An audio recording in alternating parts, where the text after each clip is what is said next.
Մոսկվայում Եդինայա Ռոսիա կուսակցության նախաձեռնությամբ կայացած նացիզմի դեմ հաղթանակի նշանակության մասին դասեր ՄԱԿ-ի ստեղծումից միջազգային սիմպոզիումի ժամանակ ադրբեջանական պատվիրակությունը փորձել է սկանդալ հրահրել, օրակարգից դուրս հանդես գալով հակահայկական հայտարարություններով։ Ադրբեջանի պատվիրակության ղեկավար Յենի Ադրբեջան կուսակցության ներկայացուցիչը իր ելույթի ժամանակ շեղվելով օրակարգից խոսել է Արցախի թեմայով 44-օրյա պատերազմում իրենց այսպես կոչված փառահեղ հաղթանակի մասին։ Ադրբեջանցիներին պատասխանել է Գագիկ Ծառուկյանի մամուլի խոսնակ Իվետա Տոնոյանը։ Խոսելով մերօրյա ֆաշիզմի մասին, նա ներկայացրել է Արցախում տեղի ունեցածը հրետակոծություններից մինչև բռնի տեղահանում ու հայկական հարուստ հոգևոր մշակութային ժառանգության ոչնչացում։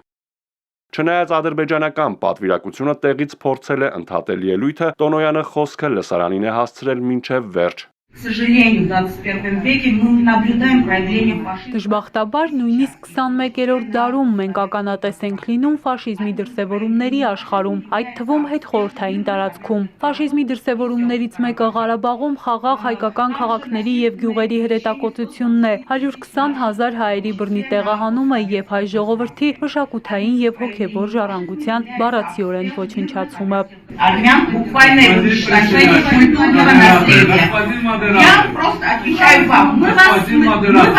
Երբ դուք խոսում եք, ես չէի ընդհատում։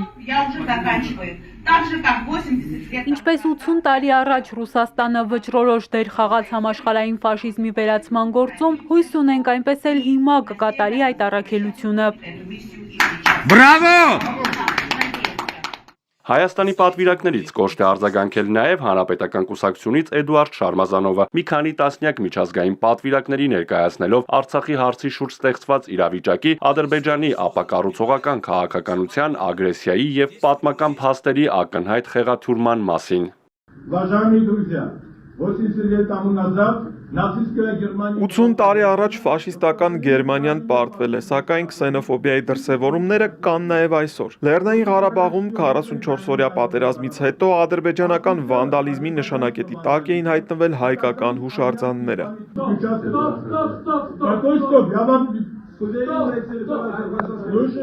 Ինչու ընդհատեմ, ելույթ եմ ունենում։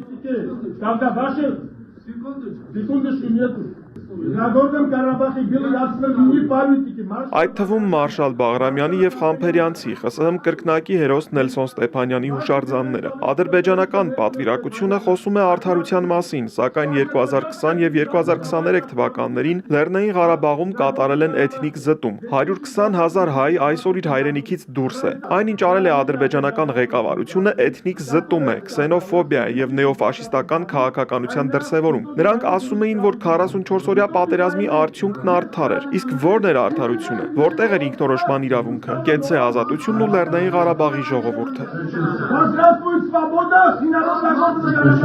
Ադրբեջանական կողմը թերևս չէր ակնկալում նման բուռն արձագանք հայկական պատվիրակության կողմից, տեղից խոչընդոտելու եւ պատասխան ելույթով հանդես գալու փորձերը ձախողվել են, երբ մերոնք պնդել են, որ ըստ օրակարգի ամեն պատվիրակություն ընդամենը մեկ ելույթի հնարավորություն ունի, ադրբեջանցիները լքել են դահլիճը։ Այսպիսով Հայաստանի պատվիրակները հստակ, փաստարկված, հավասարակշռված ոչ միայն հակադարձել են ադրբեջանցի բանախոսին, այլև ամբողջությամբ իրենց ձեռքը վերցրել նախաձեռնությունն ու ելույթները մինչև վերջ տեղ հասցրել։ Իվետա Տոնոյանը խոսել է նաև հայրենական մեծ պատերազմին հայերի մասնակցության եւ հաղթանակի 80-ամյակին նվիրված միջոցառումների մասին, որոնք իրականացվել են Գագիկ Ծառուկյանի նախաձեռնությամբ։ Նորագույն դարաշրջանի մարտահրավերները կարող են վտանգել կամ խեղաթյուրել պատմական հիշողության պահպանումն ու փաստերը, ինչն անթույլատրելի է եւ нման նախաձեռնությունները дրանք կանխող կարևորագույն քայլեր են։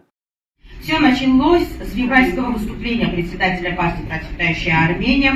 мецената Գագիկ Ծառուկյանը, в котором он... Գագիկ Ծառուկյանը փետրվարին կոչ արեց հաղթանակի 80-ամյակը Հայաստանում նշել մեծ պատասխանատվության զգացումով։ Ծառուկյան բարեգործական հիմնադրամին հանձնարարվել է հանդես գալ լայնածավալ ծրագրերով, աջակցելու տարբեր կազմակերպությունների եւ անհատների կողմից իրականացվող նախագծերին, որոնք ուղղված են հայրենական մեծ պատերազմում ֆաշիզմի դեմ հաղթանակի նշանակության հավերժացմանը, հերոսներին մեծարելուն։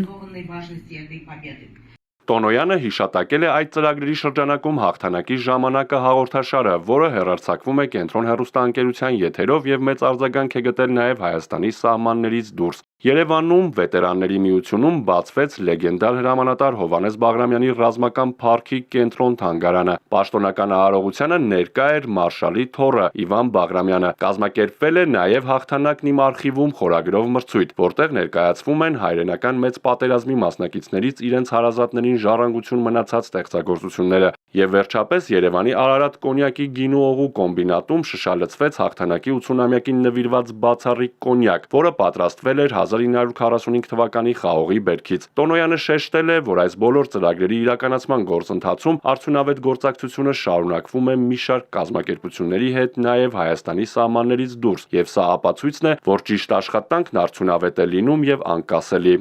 Արթուր Հակոբյան, Էպիկենտրոն։